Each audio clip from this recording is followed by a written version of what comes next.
नमस्कार। मैं सुनीता कथा मंथन में आप सबका स्वागत करती हूँ। कथा मंथन में आज सुनिए ज्योतिन्द्र नाथ जी की कहानी रूप का मोह। ज्योतिन्द्र नाथ जी की अन्य कहानी आपको हमारी प्लेलिस्ट से मिल जाएंगी। लिंक आपको एंड स्क्रीन और आई बटन में मिल जाएगा, आप वहाँ जाकर के चेक कर सकते हैं।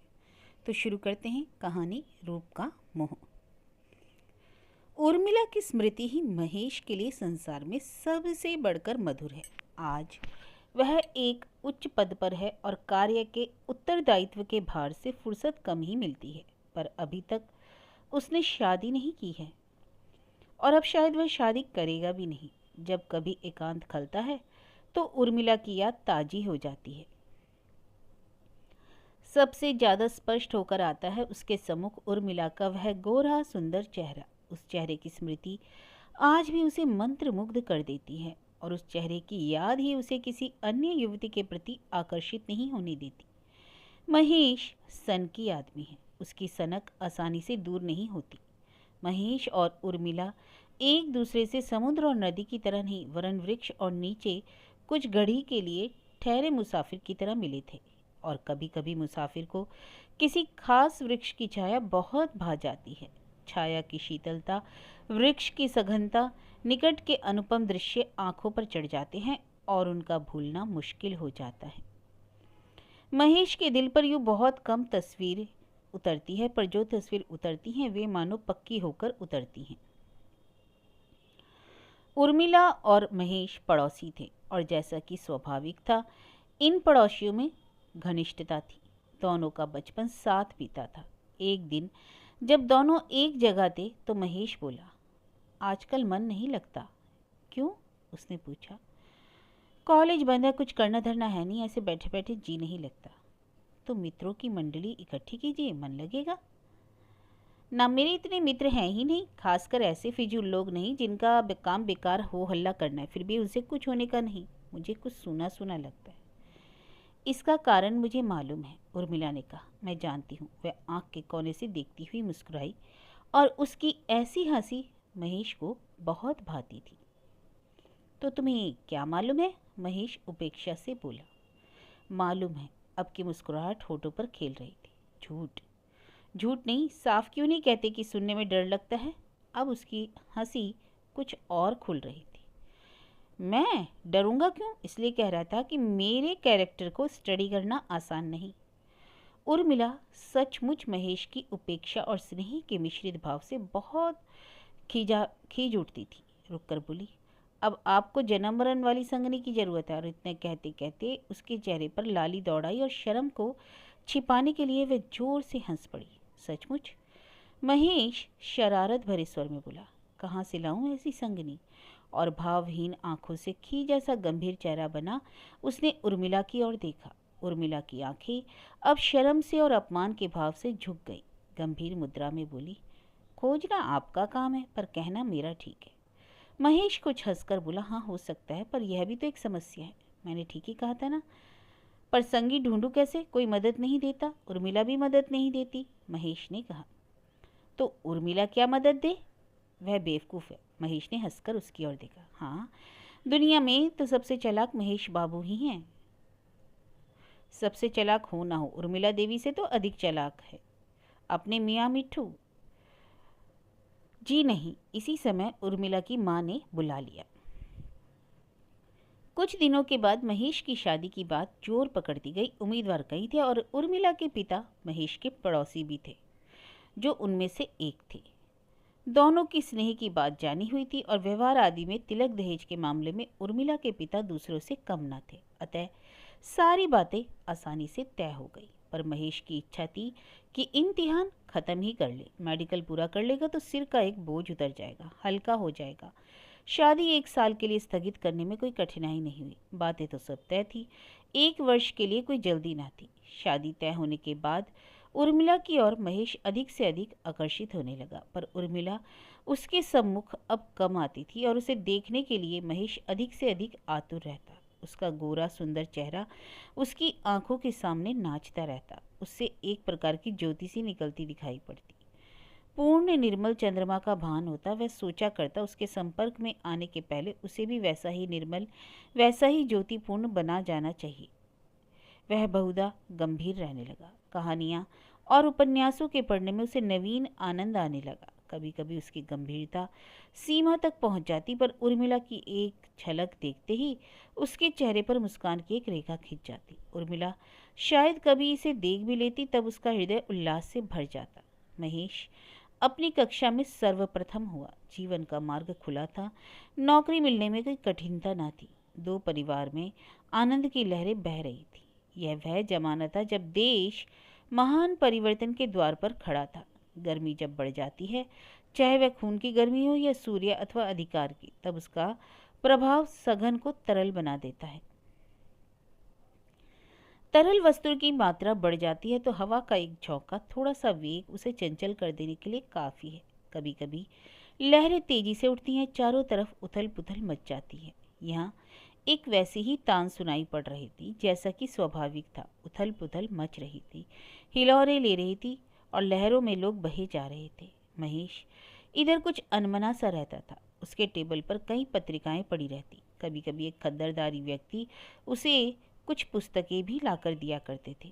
महेश उन पुस्तकों को ध्यान से पढ़ता और कभी कभी वह चंचल और विचलित सा दिखाई पड़ता। तभी उसे एक गोरा सुंदर चेहरा याद आ जाता। उसका मुख एकाएक चमक उठता। बहुधा ऐसा होता कि उस खद्दरधारी सज्जन से महेश देर तक बहस करता। महेश गर्म हो जाता, पर वह सज्जन सदा शांत भाव से मुस्कुराते हुए बातें करते रहते। धीरे धीरे उस तरह के लोगों से महेश की घनिष्ठता बढ़ती गई। कभी कभी तो उसके कमरे में लोगों का जमघट हो जाता। एक रोज महेश के पिता बहुत देर तक उस भद्र पुरुष से अपने कमरे में बातें करते रहे और उनके चले जाने के बाद वह कुछ अनमने हो कमरे में घूमने लगे। ललाट पर चिंता की रेखाएं खिंचाई थी। महेश सामने से निकला तो उन्होंने पूछा, क्यों महेश, अपनी जिंदगी बर्बाद कर देने का मन है क्या? महेश की गर्वपूर्ण आंखें चमक उठी और नम्रता से फिर झुक गई। कोई वैसा काम तो मैं नहीं करता। क्या तुम चाहते हो कि तुम्हारी सारी जिंदगी गरीबी और तकलीफ में कटे? नहीं, मैं चाहता हूं कि मेरी आत्मा सुखी रहे। आत्मा को दबाकर मैं अपने शरीर को आराम नहीं दे सकता। तो तुम्हारा इतना पढ़ना लिखना सब बेकार गया? महेश के पिता व्यथित स्वर में बोले। हुनर आ गया तो बेकार नहीं जाएगा। मैं आपको विश्वास दिलाता हूँ कि मैं भूखों नहीं मरूंगा, ना मेरे कारण कुल की बदनामी होगी। सरकारी नौकरी तो तुम्हें नहीं मिलेगी महेश। इस सरकार को हम रहने ही ना देंगे तो उसकी नौकरी करना अलग बात है। ये फिजूल की बातें हैं। भला यह भी मुमकिन है? इस बात पर मैं आपसे बहस ना करूंगा पिताजी, पर मैं गलत रास्ते पर नहीं हूँ। और वह तेजी से बाहर चला गया। शादी तय होने के बाद से महेश उर्मिला के पिता के यहाँ कम जाया करता था और इधर तो महीनों से वहाँ नहीं गया था। आज उसे वहाँ से निमंत्रण मिला था कि शाम का खाना वह वहीं खाए। महेश ने कहला भेजा शाम को वह आएगा। हृदय में गुदगुदी सी उठने लगी। गोरा सा सुंदर मुख पूरी ज्योति और निर्मलता के साथ आंखों के सम्मुख घूम गया। पर उस दिन दोपहर को जो वह घर से बाहर गया तो रात को 10 बजे के पहले लौट ना सका। उर्मिला के यहाँ गया तो बहुत देर हो गई थी। माँ ने उर्मिला से महेश को खाना खिलाने के लिए कहा। जब वह हट गई तो उर्मिला ने कहा, खाना तो सब ठंडा हो गया। महेश हूँ करके रह गया।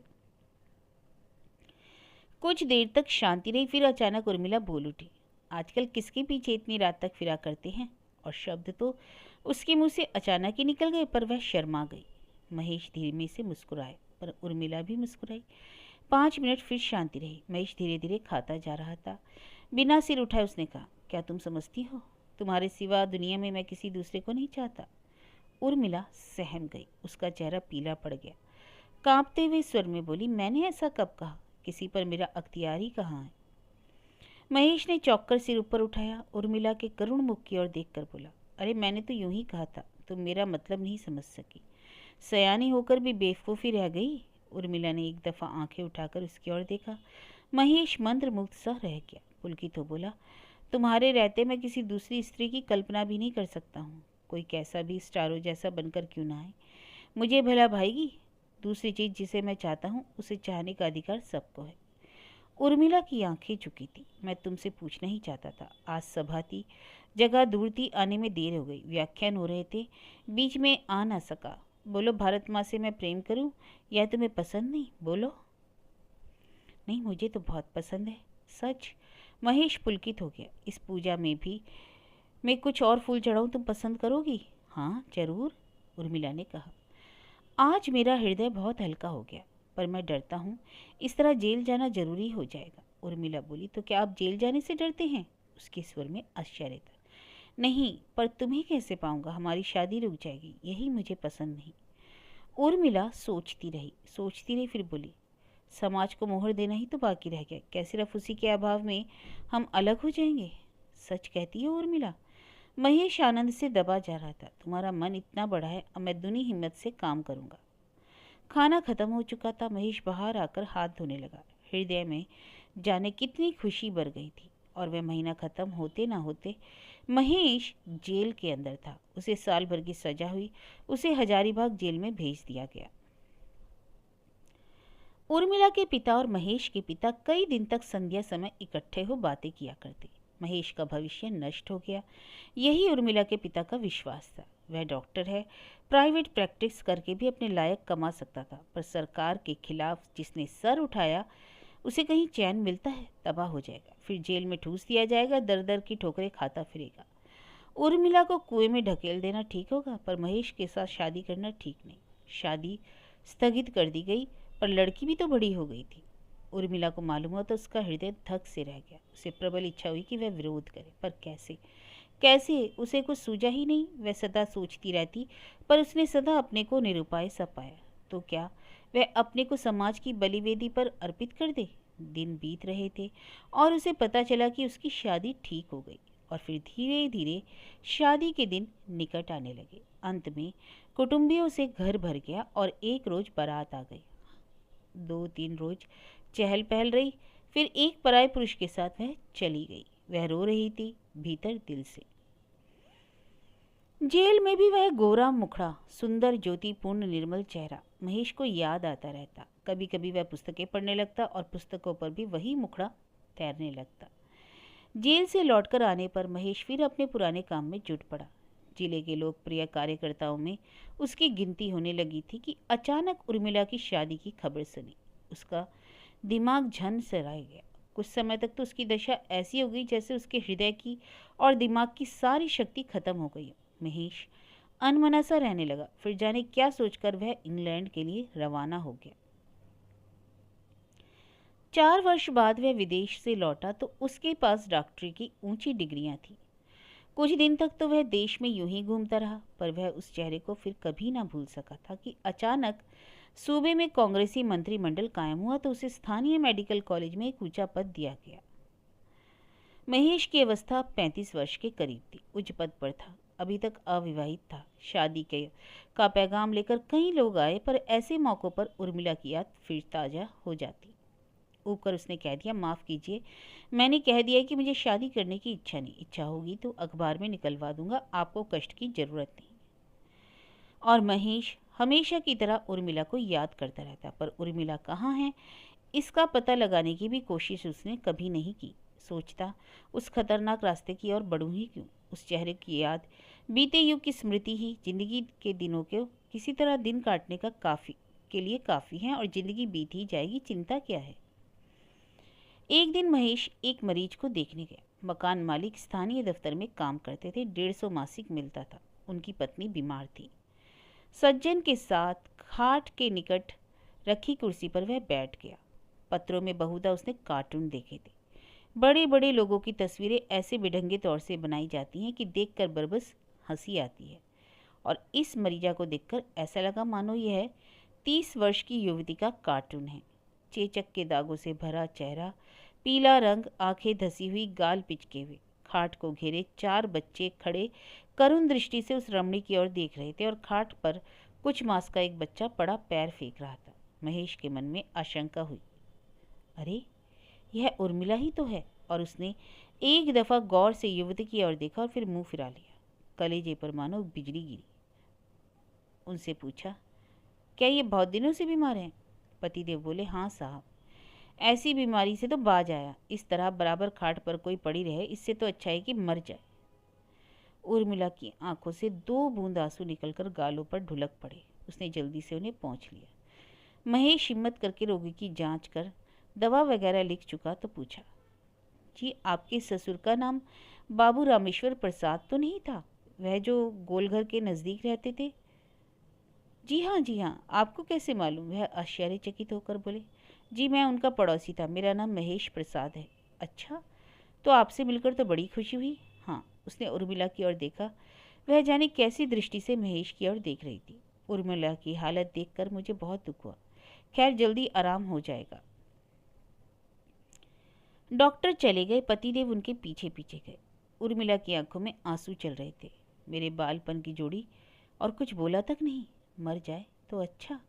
महेश ने अनुभव किया मानो उसका एक बहुत बड़ा सुंदर सपना नष्ट हो गया। जिस स्मृति के आधार पर वह अब तक एकाकी जीवन व्यतीत कर रहा था, मानो वह आधार ही नष्ट हो गया। अब तो उर्मिला की याद आने पर उसका रुग्ण और कुरूप चेहरा आंखों के सामने नाच उठता। करीब 15 दिनों बाद अखबारों में महेश की ओर से एक विज्ञापन निकला। सुंदर सुशील कन्या की आवश्यकता है।